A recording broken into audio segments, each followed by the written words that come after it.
শুল্ক ইস্যুতে দফায় দফায় ভারতের কঠোর সমালোচনা করে মার্কিন প্রেসিডেন্ট ডোনাল্ড ট্রাম্প। সম্প্রতি তিনি জানান, মার্কিন পণ্যের উপর শুল্ক কমানোর কথা দিয়েছে ভারত। যদিও মোদী সরকার জানান সমালোচনা চলছে।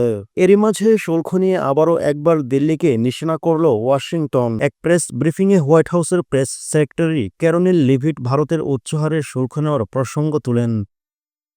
তিনি বলেন, আমেরিকান মদের উপর ১৫০% শুল্ক নেই ভারত, এটিকে সহায়ক নয় বলে মন্তব্য করে তিনি। অন্যদিকে ভারতীয় বার্তা সংস্থা এএনআই এর প্রতিবেদনে বলা হয়, হোয়াইট হাউসের প্রেস সেক্রেটারি ক্যারোলিন লিভিউ যুক্তরাষ্ট্রের উপর বিভিন্ন দেশের আরোপিত শুল্ক নিয়ে মন্তব্য করার সময় আমেরিকান অ্যালকোহল এবং কৃষিপণ্যের উপর ভারতের আরোপিত শুল্কের কথা উল্লেখ করেন।